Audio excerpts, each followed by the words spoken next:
To become a real-life superhero, you first have to become a leader. To become a leader, you have to learn from the best in the world. Anna Godfrey is one of the world's foremost leadership experts, and she's here to walk you along the path to becoming a leadership superhero. Welcome to the Leader More Theory.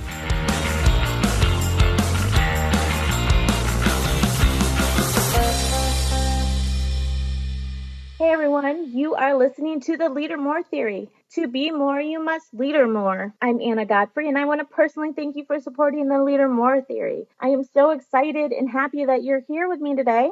All right, we're going to talk about this big topic that's weighing on my mind right now. Are Superman's tights cool or are they goofy? Okay, for real, we're not going to talk about that, but let's just quickly break that down. Superman's tights. You know, some are going to say they're goofy, some are going to say they're pretty cool, but I say they have a purpose. Everything, a hero, a superhero, a leader, they do everything on purpose. Everything has an intention and reason behind it. Superman's tights are aerodynamic, so he can be more agile and fast, kind of like a cheetah. Whether they're cool or goofy, I guess that's irrelevant because they're on purpose and they aid in his superhero-ness. Before we get started, we have a shout out from Colleen Davis in Six Nations, Ontario, Canada. She would like to shout out to Lindsay Stapleton, Tracy Vincent, Kelly Mark, and Sabrina Shawanda. She wants to let them know that they are off to a great start this month. They're building their team strong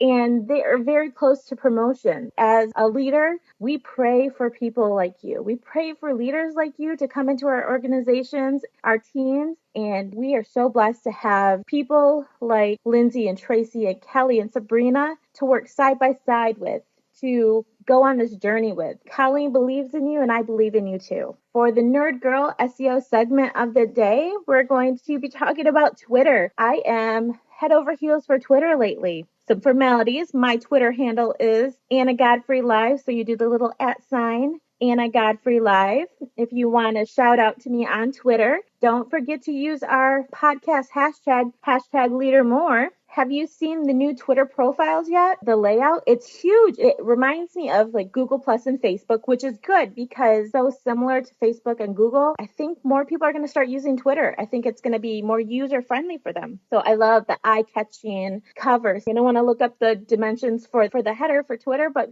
make sure you have a header or cover picture that really shows your personality. Don't just put a big picture of your face up there. Put something that shows what you're about. Twitter is awesome. I go there because there's always great content. If I'm looking for something to read or something to share or something specific, I know the people that I'm following because I'm following people that I'm interested in. And then I follow the people who are consistently putting out great content. I just love it. I love sharing people's stuff.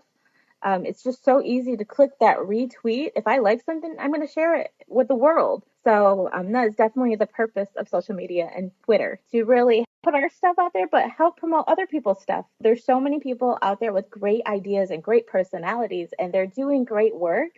And we should definitely want to share them with the world. It would be selfish of us to keep them all to ourselves. All right, I have 3 reasons that you should be using Twitter for your business and your branding. You're going to come up with your Twitter voice, what you're about, what your content's going to be about, what your focus is, what your passion is, whatever your Twitter theme is going to be about. You can use these 3 things that I think are important. The first one is pretty new. It's called a Twitter lead generation card. So if you do Twitter advertising, there's a new lead generation card that you can use. So why wouldn't you want to use this lead generation card? Because just because maybe somebody doesn't want it, but they may nobody knows somebody who would want it, so they'll retweet it. I think it's a great way to have the post that you want interaction with stand out. It's going to help compete with a lot of the noise on Twitter. Because it's really easy for people to quick send out a tweet. So you're going to see tweet after tweet after tweet. This is a great way to make, an intentional tweet stand out and get more attention from people that you want to see it. There's been a few tests in beta before they let us all have access to these lead generation cards. And, people were getting so many leads from this.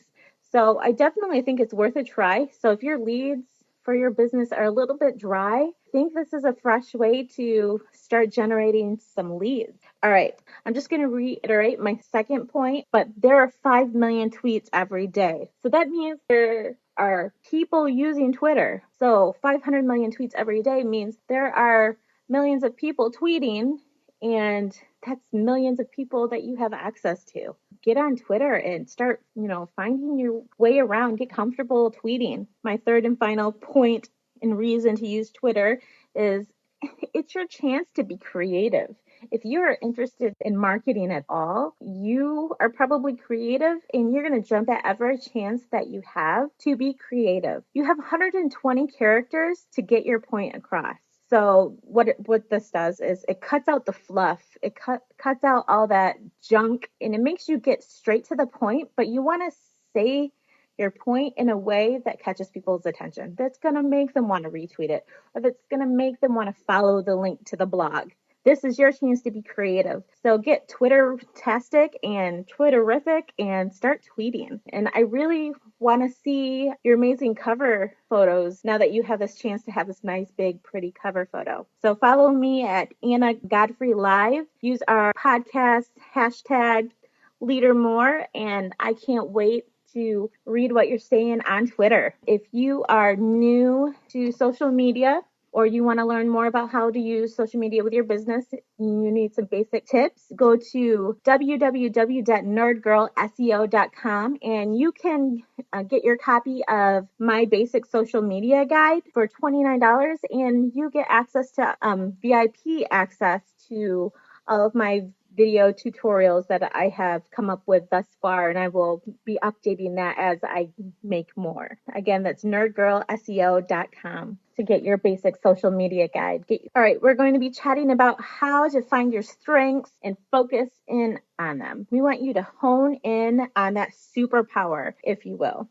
Once you find your superpower, then you're going to be able to help those around you, those people on your team, find their superpowers that they can utilize in their business to be successful. Every person is different and they're good at different things. So our goal is to hone in, focus on what we're good at, and focus on what we can control. So those who are extremely successful, they know what they're good at and they know how to use it to benefit and create success in their business. They will attract those with similar work ethics, those with similar personalities. They're going to attract people with the same goals and the same strengths that they have. Because what you put out there into the world, you are attracting. You are a lighthouse. What I have learned on my journey to the top is I am me, and I am good at completely different things than other successful network marketing leaders. And that is completely okay. I know that I've gone through these times where you see all these successful people and you wonder what they're doing that makes them successful. But sometimes I failed to realize that I'm successful too. It took me a little while to be okay with the fact that I don't have to be like those other successful people because I'm successful in my own way. Success is different to everybody, just like their superpower is different for everybody. People are going to be attracted to your business because of you and not because of who you are trying to be. Really let that resonate. Really think about that. Also, you don't want people attracted to a fake person, a fake persona of you, because that's just going to be very tiring. It's better to be yourself, put your personality out there, put your strengths out there, use what you're good at for the good of mankind to improve those around you. A great goal of a leader is to multiply leaders, to improve the lives of others. If you're going to do it, you want to make sure everybody around you benefits and is in a better place because of it. If you're going to be in a worse place, then there's no point in doing it. So our goal is to improve those around us. Using our superpowers for good is a very easy thing to do, but it's just as easy to use them for bad, to use them for things that are not beneficial to other people, but that are just beneficial to us. So you want to make sure that you're walking the correct path. I don't know if you follow superheroes like I do, but every superhero has a backstory. Something happened to them. All right, for example, Peter Parker, his parents weren't around, so he lived with his Uncle Ben. His Uncle Ben gets shot. And after that, he could have, gone to the dark side and took revenge out on the world. but he chose to become the neighborhood friendly Spider-Man. Everybody loved him. He helped people. So he chose to take that energy and focus it on something to help other people. Something that you may not even think of is a villain in superhero stories. They have things they're good at as well, and they also have a backstory, but they choose to let their past dictate them in a negative way. And so they use those things that they're good at to benefit themselves for selfish reasons. So that's the difference between a villain and a superhero. The superheroes take their past and allow themselves to move forward and benefit those around them. A villain takes it in a selfish way and uses their thing they're good at to benefit only themselves. And in the long run, they're walking over people and they're not making them better. I want to give you some examples of superheroes or people using what they're good at for a good reason. So we talked a little bit about Spider-Man, but he has a spidey sense and it allows him to know who needs him when they're in trouble. He shoots cool webs from his wrists. He does not use the webs to rob banks and he doesn't steal people's TVs for himself. He uses his spidey sense to aid others, and he chooses to take action to help those in need. He could just ignore the spidey sense. Having a lot of power is a choice, and to use it in a good way is a choice. With power comes great responsibility, and that's completely true in leadership. As a leader, you have this power. You have a presence and people look up to you, and you have great responsibility to use that power in a good way to inspire and to motivate and to increase value for people. So Spider-Man chooses to use his spidey sense and his cool webs for the good of New York. All right, Batman. He does not fly. He does not deflect bullets with his chest, but he's kind of a geek. He's a techie nerd. He has the passion to help the people of Gotham City, and he has some pretty awesome ninja skills as well. But he uses those things that he's good at, his techie skills and his passion to help people and his ninja skills to make Gotham City better, to, fight the bad guys and give Gotham City that peace of mind. So something a little more conventional. Grandma. We're going to think of Grandma. She is an expert knitter. She could make us all socks at Christmas time, and she could do it because she loved us. But what's better is Grandma decided to start a blog or a YouTube vlog, or she decided to hold a seminar through the medium she chose. She decided she wanted to teach us how to knit. And she wanted to teach us how to knit so well that we're as good of a knitter as she is. This is a great use of her skill. She is teaching us how to do it for ourselves, and that is increasing the value of our skills, and it's making us better. And she chose not to do it for us because she knew, grandmas always know, that doing things for us doesn't always teach us what we need to learn. That's a great example of using what we're good at and increasing value to those around us.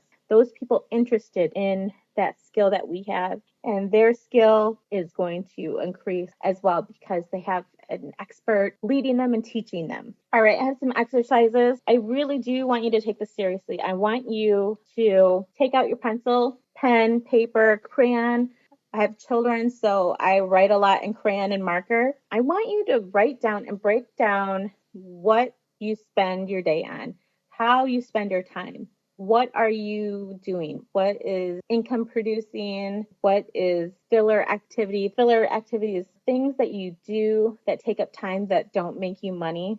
They're probably things that you're using to fill the time to keep you from taking action. It's an excuse not to take action. But I want you to write down every single thing you do every day. Do this for like 3 or 4 days. See how you're spending your time and really narrow down what's income producing and what is unnecessary activity that could be time you could be spending with your family. All right, I want you to write down the things that you're good at. I also want you to write down things you enjoy doing. I don't want you to have a job in mind when you're writing the things down that you're good at, the things that you enjoy. I want you to just write down everything. You can write down things that are on a resume, but don't limit it because you are more than just a resume. Find those things that you start to lose track of time when you're doing them. those things that make you uber happy and you get super excited about. Write those things down.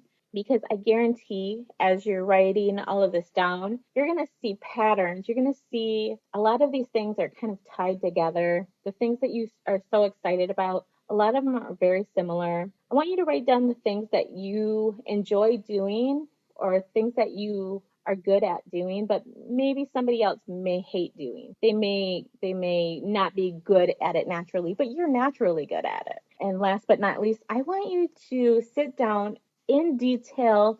I want you to write down your ideal day. What your perfect day would be like. Do you wake up in the morning and you smell coffee already? What are you looking at outside your window when you open your eyes? What do you hear? Use your senses. What does your coffee taste like? Do you get your children off to school and you're not rushed? What are you doing after lunch? Are you going for a leisurely walk or are you rushing back to work? What is it about that day that is ideal to you? How do you want to spend your time? You know, you may not be there yet, but we definitely have something to shoot for. So I want you to be detailed. I want you to write pages and pages and pages. I want you to write details about where you live. I want you to write what you see in every moment of the day, what you hear and what you smell and who's with you. Are you debt free? You know, do you have more money than you know what to do with? Do you have horses? Do you have pets? Do you have people that clean your house? Write down your ideal day, how everything would go. So I really want you to take these exercises seriously. I want you to hone in on what you're good at, what you love to do, that passion, the thing that drives you, the thing that makes you excited about what you're doing, and that thing that you can use to work your business, that thing that can allow you to work your business and keep you excited about it, keep you engaged, the thing that keeps you forward thinking, keeps you on your toes. It might be different than everybody else, but it works for you. There's no point in doing something if you don't love what you're doing, but I feel deep within my heart and soul if you are using the thing that you're good at, the thing that you enjoy to make your business work, then you're going to love your business. You're going to not want to take a vacation on your business. So when you're vacationing, you're still working, but it doesn't feel like work. Your business should not feel like work. It should just feel like your life. You're living it and you're loving it and you are maximizing your time and you're loving every minute of it, and you can include your family in it and it doesn't stress you out. Your superpower, we're just going to recap, it's the thing you love to do the most and it keeps you motivated, and you can use it to benefit those around you, and you can use it to help make yourself successful in your business. I want to thank you just for listening and supporting the Leader More theory, finding that thing we're good at, our superpower, and using it to benefit those around us in improving those lives around us, changing lives one day at a time, one step at a time, and just becoming better people along the way. And I'm so glad that we're on this journey together. Do you feel like a true leadership superhero now? That's great, but there's still more to do. Head over to annagodfrey.com/free book and download Superhero Leadership, the super book for the leadership mindset right now. It's absolutely free and it'll change your life. We'll see you next time on the Leader More Theory.